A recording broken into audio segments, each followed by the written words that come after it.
All right, so today we have mixture questions. We're going to start with those. If we get to the work problems, we get to them. If not, we'll do them next time because they're really simple.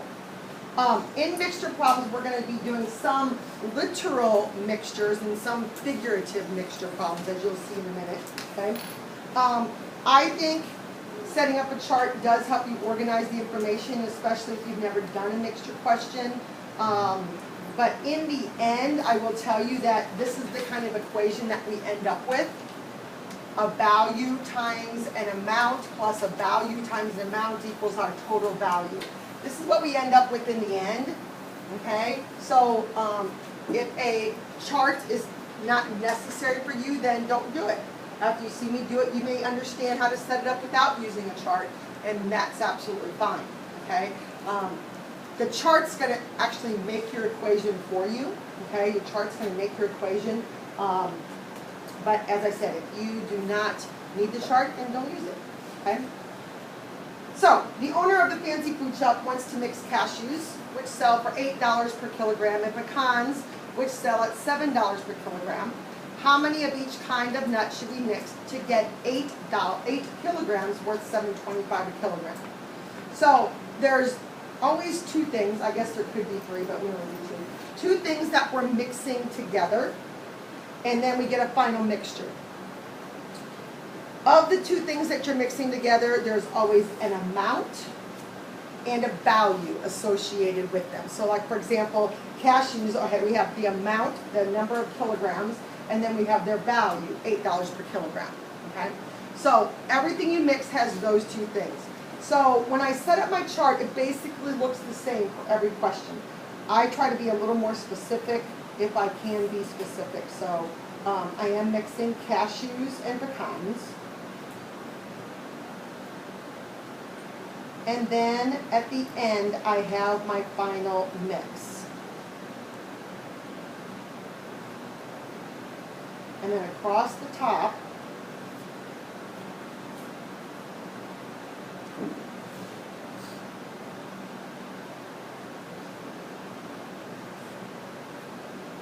in this particular problem, I have the number of kilograms, and I have the value, which is the dollar per kilogram. Now those can change. They can be milliliters, they can be percent acid. You're going to see all kinds of examples. And then I just call this my total value.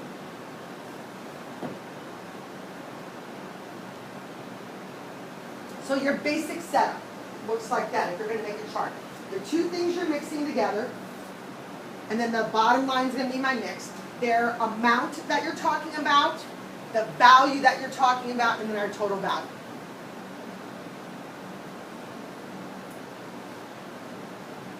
Again, if I get ahead of you, let me know as I'm, making the chart. You're making the chart too, possibly. So if I get ahead, let me know. Okay, so what do they give us? They tell us that cashews sell for $8 a kilogram. So that's right there. They tell us that pecans sell for $7 a kilogram. That's right there.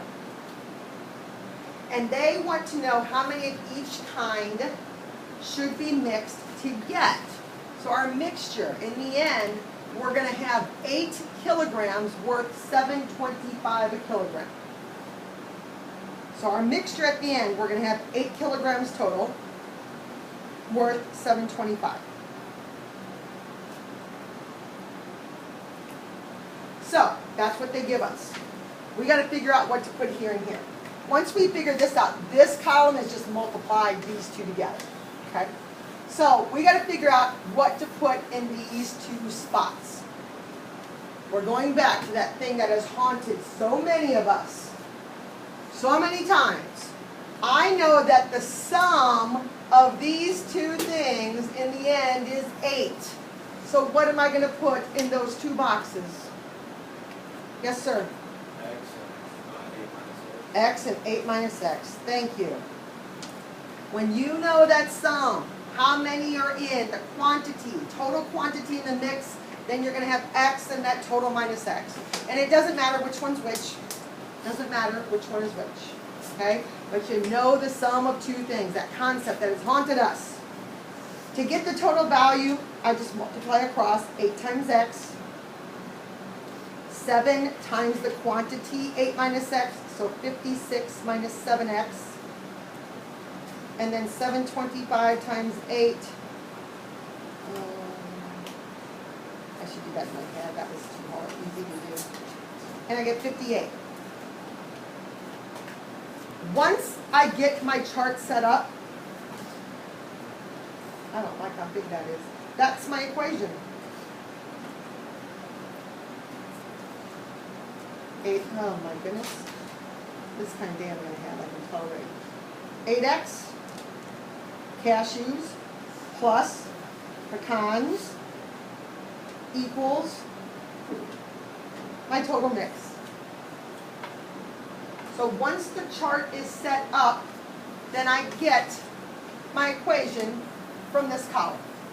So you can see back from that first thing I gave you, I can actually pull that down a little bit and you can see it. The value times the amount. So I had a value of 8 times the amount, a value of 7 times the amount equals the total value of $58. Okay, so that's what my equation looks like in the end. So you may not need a chart. I'm going to leave that up to you to do. Okay, so I solve a simple solve. X plus 56 equals 58. Subtract 2. I mean subtract. See, this is the kind of, I need to go take some ibuprofen right now. My head is pounding. X is 2. So subtract 56 and you get 2. What does it want to know? It wants to know how many of each kind of nut. So I go back to my chart. My X represents cashews. So I'm going to have 2 kilograms of cashews, a total of 8, so 6 kilograms of pecans.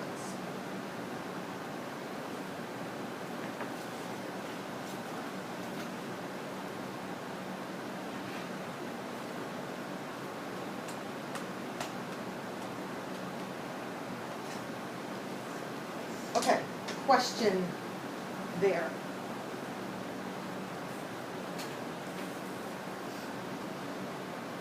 Okay? Anything?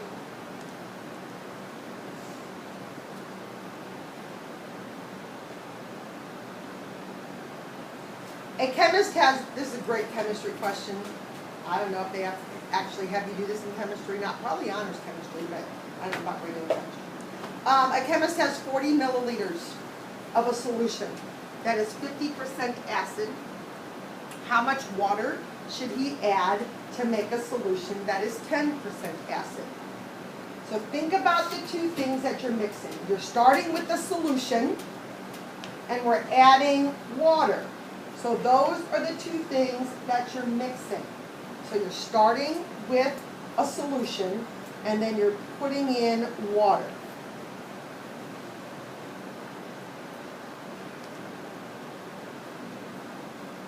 To get our new mix. I always call the bottom one a mix.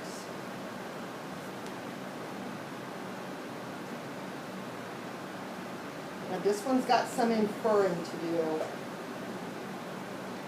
We got milliliters,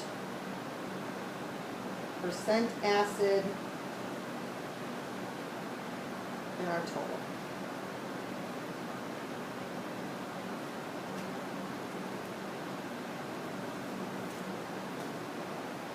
So again, two things that you're mixing. Know what you're mixing together. We're starting with the solution.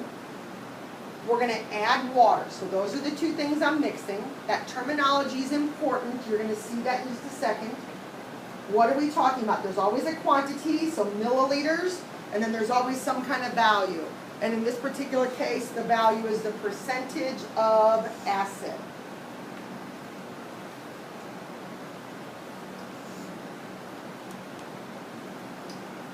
Okay, so we're starting. A chemist has 40 milliliters. That is 50% acid. So that's what we're starting with. Directly, we're starting. 40 milliliters is 50% acid. 40 milliliters, 50% acid. They're asking us how much water should be added to make a solution that's 10% acid. So our final mixture, even though they're using the word solution both times, the final thing we only want to be 10% acid. So these are the numbers they give you. That's it. So you got to fill in these 3 spots now. They don't give these to you, so you got to figure out what that's going to be. Okay? So let's talk about the quantity first. If we're looking for this, then that's going to be my variable. That's my x. How many milliliters of water? We have no other way or anything else we can put there. So in the mixture then, what do I have? If I'm starting with 40 and then I'm adding x, then my mixture is 40 plus x. Not 40 times x. So you're starting with 40, you're adding water. So my mixture has 40 plus x, whatever x we're going to find, milliliters. Now, I want you to make sure you know how to read a chart. If I go to this box here, that represents the milliliters of water. This represents the milliliters in the mix. So what does this box represent? What does that box represent according to what we have labeled on our chart? Yes? The percentage of acid in water. Perfect. How much acid is there in water? None. If there is, then we had some real problems brushing our teeth this morning. There is no acid in water. That is a 0. So this is important to read the chart and understand what the boxes in the chart mean. This represents, if you do the cross, the percentage of acid in water. Nice job, Kate. And there is no acid in water. Now, you're going to see some problems, and I don't think I do one in your notes, but I know you're going to see one in your OTL, where you're adding salt to something, and you're trying to make it saltier, if that's a word, more salty. And you would have, this would be salt, and this would be percent salt. So what would that be? 100%. Salt is 100% salt. So you're going to see some inferring things that you have to do on some of these questions. Okay, so let's make our totals now. 40 times 0.50 is 20. X times 0 is 0.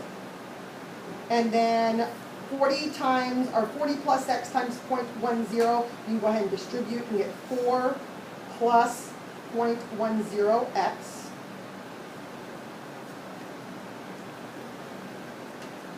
So I took 0.10 times 40, 0.10 times x. And then again, this makes my equation. So I have 20 plus, I don't even know why I wrote that, 4 plus 0.10x. I don't know why I wrote 20 plus 0. Subtract your 4, and you get 16 equals 0.10x.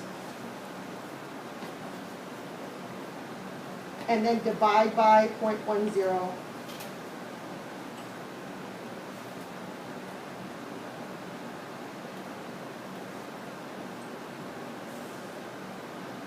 And you get 160? Did I do that backwards? Okay. So 160 represents the amount of milliliters of water, which means that's what I'm adding.